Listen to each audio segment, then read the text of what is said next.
బయట దేశంలో ఏదో చదువుకుందామని చెప్పని ప్రయత్నం చేస్తున్న పిల్లను నువ్వు అనుభవించాలనే కోరికతో పెట్టుకొని నువ్వు అన్ని ఏమేమి చేసినావు చేసి పెళ్లి చేసుకుంటా అని మభ్యపెట్టి మత్పరిచి మాయ చేసి దాన్ని ఏమేమో కలిపి చేసి ఇవన్నీ చెప్పారు కదా, ఇవన్నీ చేశారు కదా, రేపు పొద్దుగాల అవన్నీ బయటకు వస్తాయి కదా. ఇట్లా జరిగిందని సంఘటన నరే నువ్వు ముట్టుకుంటే నువ్వు ఏం చేసినా కానీ మైనర్ బాలిక మీద నువ్వేం చేసినా కానీ చట్టం ఒప్పుకోదు, బరాబర్ ఒప్పుకోదు.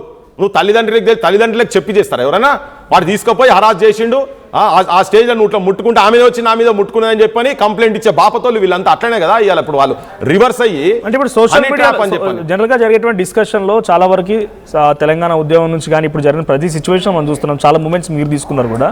ఈ మూమెంట్స్లో ఒక సోషల్ కాజ్ కోసం జరిగేటువంటి మూమెంట్ కానీ లేకపోతే ఇట్లాంటి ఉద్యమాలు కానీ బయట జరుగుతున్నాయి ఓకే, కానీ సోషల్ మీడియాలో ముక్కు మోహన్ తెలియనటువంటి వ్యక్తులు వచ్చి రీల్స్ చేసి కాంటెంట్ చేసి భగీరథ్ తప్పు లేదు, మోదీ వచ్చిండు, పాలిటిక్స్ ఎంటర్ అయినాయి, తర్వాత కోర్టు సినిమా అని రకరకాల వీడియోలు చేస్తున్నారు. దీని అంతటి వెనక ఎవరున్నారు అనుకోవాలి? బరాబర్ బండి సంజయ్ ఉంటాడు, రేవంత్ రెడ్డి ఉంటాడు, ఇంకెవరు ఉంటారు? వాళ్ళే ఉంటారు కదా. వాళ్ళ 100% వాళ్ళే. అరే ఆ కొడుకు డైరెక్ట్ కంప్లైంట్ ఇచ్చిండనే దాంట్లోనే ఇవన్నీ కొన్ని ఆధారాలు పెట్టిండు కదా. ఆ పిల్లగాడు బయట పెట్టిండు కదా, వాడు మేజర్ కదా. తండ్రి ఏ పొజిషన్లో ఉన్నాడు మరి? తండ్రికి తెలియకుండానే జరుగుతున్నాయి ఇవన్నీ. ఇవాళ తండ్రి తెలియకుండానే బెయిల్ పిటిషన్ నిరంజన్ రెడ్డి అన్నట్టు ఆయనే వైఎస్ఆర్ దాంట్లో ఉండి చాలా టాప్ మోస్ట్ ఉన్నాయని సుప్రీంకోర్టులలో కూడా పిటిషన్ వేస్ట్ ఆయనే. ఈ పోరన్ దగ్గర ఏం పైసలు ఉన్నాయని చెప్పి ఆయన తీసుకొచ్చి అడ్వకేట్గా పెడతారు చెప్పండి. ఎవడు పైసలు ఇస్తే పెడతాడు? తండ్రి ఇస్తేనే పెడతాడు. ఆడా బండి సంజయ్ ఇస్తేనే పెడతాడు. ఆ పిల్లగాడు ఏమన్నా ఏం నౌకరు చేసి ఏం సంపాదించింది? ఆ పిల్లగాడు చేసే బిజినెస్లు ఏంటి? ఎంత సంపాదన ఉన్నది ఆ పిల్లగానికి? నెలకు పాకెట్ మనీ 3-4 లక్షలు వస్తాయట ఆ పిల్లగానికి చెప్తున్నారు. ఇక వాడు విచ్చలవిడిగా తిరిగిపోతే ఏమవుతారు? సో బరాబర్ బండి సంజయ్ చేస్తున్నాడు. బండి సంజయ్ కనుసన్నల మీదే ప్రతి ఒక్కరు నడుస్తున్నది, కానీ సేవ్ చేస్తుంటా అని అనుకుంటుండు. ఇవాళ ఇది కూడా ఈ మాత్రం కోర్టు కూడా అక్కడ దాకా వచ్చి కూర్చున్నారు కదా, అక్కడ దాకా చర్చ జరుగుతుంది కదా.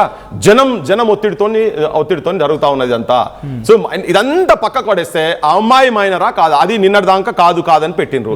2 సర్టిఫికెట్లు అంటే ఇవి కూడా మేము మొదలే తెలుసుకున్నాం. అయినా కానీ రెండిట్లో ఏది చూసినా కానీ ఆమె మైనర్ అని తేలిపోయింది. ఒక అమ్మాయికి 2-3 డేట్ ఆఫ్ బర్త్ సర్టిఫికెట్ ఉండమంటే అది కానూన్ చూసుకుంటది. కానీ కానూన్ చూసుకుంటే ఏం మిస్టేక్ జరిగిందో ఏందో వాళ్ళు పోలీసు వాళ్ళు ఎంక్వైరీ చేయనియండి, ఎక్కడ ఏం పొరపాటు జరిగిందో చూసుకొనియండి. కానీ ఇప్పుడు ఉన్న ప్రైమ్ ఆఫీస్ మాత్రం ఉన్నట్టే కదా. ఏది ఏమైనా కానీ బట్ రేప్ చేసి ఇవన్నీ కథలు పెట్టి పెళ్లి చేసుకుంటా అని చెప్పి ఆగం పట్టించి చేసిన దానికి కంప్లైంట్ కేసు ఉండదా?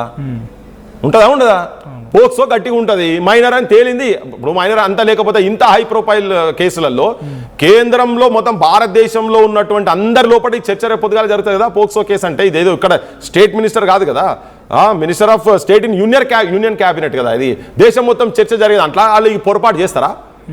ఇప్పటికి కూడా హషప్ చేసే ప్రయత్నం చేసిన ముఖ్యమంత్రిని మాట్లాడుకుంటూ అంటాడు, నేను సపోర్ట్ చేయదలుచుకుంటే నా కేసే రానియకపోయాను కదా. నువ్వు కాదు, ప్రజల సపోర్ట్ ఉందాడా, ప్రజలు తిరగబడుతుంది కాబట్టే నువ్వు దెబ్బకు దిగొచ్చినావు. ఇక్కడ నుంచి సెగ తగిలితే నీ రాహుల్ గాంధీ కుర్చీకాడికి తగిలితే అక్కడ ఆయన నీకు చెప్తే నువ్వు చేస్తున్నావు ఈ పని. అది నీకు నువ్వే చెప్పుకున్నావు కదా, నాకు మెసేజ్ వచ్చింది అని. మెసేజ్ వచ్చేదాకా నువ్వు లేవలే. దానికి ఏం చెప్తాడు? పోలీసు వాళ్ళు అక్కడ బిజీగా ఉన్నాడు, ఇక్కడ అందులో దీన్ని అదే మళ్ళీ రిపీటేషన్ అవుతున్నది కనుక చెప్తున్నా. గంట లోపల ఎఫ్ఐఆర్ ఫైల్ చేసినామన్నాడు. పచ్చి అబద్ధం, అది పచ్చి బూతు. తెలంగాణ మైనర్ విషయం కూడా తెలుసుకుందాం. అడ్వకేట్ గోపాల్ శర్మ గారు ఉన్నారు. ఒకసారి మీరు కూడా లైవ్ లో చూస్తున్న వారు కాల్ చేయవచ్చు. మీ అభిప్రాయం వ్యక్తం చేయాలన్నా కూడా కింద స్క్రోల్ అవుతున్న నెంబర్స్ కాల్ చేయండి. పీసీఆర్ ఫోన్ లైన్స్ యాక్టివేట్ చేయండి. సో అటు గోపాల్ శర్మ గారు ఆ వాదనలో ఆ అమ్మాయి మేజర్ మైనర్ అనే చర్చ జరిగింది కాబట్టి ఆ అమ్మాయి మైనర్ అనేది కన్ఫర్మ్ అయినట్టేనా? అంటే వాళ్ళు అంటున్న అనుమానానికి ఒక క్లారిటీ వచ్చినట్టేనా? నిన్న కోర్టులో కూడా జడ్జి గారు అడిగారు పబ్లిక్ ప్రాసిక్యూటర్ని, అసలు ఏది కరెక్ట్ అని చెప్పి అడిగితే ఆయన ఏదో మొన్న టైం తీసుకున్నాడు, నిన్న ఏదో చెప్పినట్టున్నాడు. ఆయన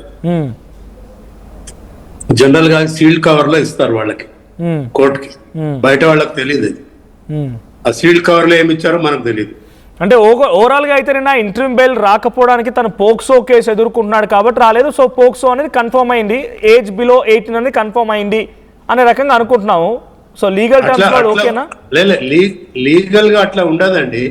బయట మాట్లాడుకోవటం వేరు, కోర్టు లోపల జరిగే ప్రొసీడింగ్స్ వేరు. కోర్టులో ఎంతసేపటికి వాళ్ళు మా దగ్గర కొన్ని ప్రూఫ్స్ ఉన్నాయి stating that she is not a minor, so give us protection not to arrest. We will produce that documents before the police. Interim direction ఇవ్వండి, not to arrest. వాళ్ళ మొత్తం ఆర్గ్యుమెంట్ కూడా నిరంజన్ రెడ్డి గారు అదే చెప్పాడు. ఆయన మాకు ఒక 4 hours ఇవాళ సాయంత్రం దాకా ఇవ్వండి చాలు, మా కేసు తేలిపోతుంది. We can prove that she is not a minor. అది కదా వాళ్ళ మొత్తం ఆర్గ్యుమెంట్ అక్కడ. ఓకే. అంటే ఇవాళ కూడా నేను చెప్తున్నా మళ్ళా చెప్తున్నా మీకు, ఒకవేళ మీరు అన్నట్టు అక్కడ పోయి ఏం సరెండర్ కాడు ఆయన పోలీస్ స్టేషన్లో. అయితే పోలీసు వాళ్ళు జనరల్ గా కేసులలో ఏం చేస్తారంటే ఆ కన్సర్న్ మెజిస్ట్రేట్ గేట్ బయట ఇంటి అవతల మఫ్టీలో కొందరు పోలీసు వాళ్ళని పెట్టి ఎక్కడి నుంచి అన్న వస్తే వాళ్ళు క్యాచ్ చేసి పట్టేసుకుంటారు. జనరల్ గా జరిగే విషయం చెప్తున్నా. ఓకే. ఇక్కడ భగీరథ్ని అందరు గుర్తుపడతారు కదా, అక్కడ అంతా ఈజీగా పోయి మ్యాజిస్ట్రేట్ దగ్గర సరెండర్ అయ్యాలంటే వీళ్ళు మరి అక్కడ పెట్టి ఉన్న అంటే ప్రికాషనర్స్. ఇప్పుడు నేను చెప్పేదాకా చాలా మందికి తెలియదు లీగల్ గా ఇట్లా కూడా ఉంటదని. బట్ సోషల్ మీడియా వాళ్ళకేం తెలుస్తుంది జనరల్ గా. So he has a right to go and surrender before the judge. In such case, worst come worst, అక్కడికి రిమాండ్ చేస్తారు. రిమాండ్ చేసిన తర్వాత ఈ లోపల వాళ్ళ మనుషులు వెళ్ళి పోలీసు వాళ్ళకి ఆ ప్రూఫ్స్ ఇవ్వచ్చు. అప్పుడు government I mean investigation officer చాలా టిపికల్ గా ఉంటుంది. అప్పుడు మళ్ళీ హై లెవెల్ మీటింగ్ పెట్టాలా, పబ్లిక్ ప్రాసిక్యూటర్ని పిలుస్తారు, అడ్వకేట్ జనరల్ పిలుస్తారు, ఒపీనియన్ కోసం మళ్ళీ ఒక 1 డే. నిజంగానే రెండు రోజులు ఆర్గ్యుమెంట్ జరిగినప్పుడు నిజంగానే వాళ్ళ దగ్గర అమ్మాయి మైనర్ కాదు మేజర్ అనే ప్రూఫ్స్ ఉంటే దే వుడ్ హావ్ ప్రొడ్యూస్డ్. అంటే 2 days టైం కావాలి, మేము మెటీరియలైజ్ చేస్తున్నాం, మెటీరియల్స్ కోసమే వెయిట్ చేస్తున్నాం అనేది ఆయన రిప్లై, నోటీస్కి వచ్చిన రిప్లై కాబట్టి. సో నిజంగా అది ఉంటే ప్రొడ్యూస్ చేసేవాళ్ళు కదా. ఉన్నదనే చెప్పాడు కదా వాళ్ళ lawyer. I have a documentary proof saying that we have a sufficient evidence to prove that she is not a minor.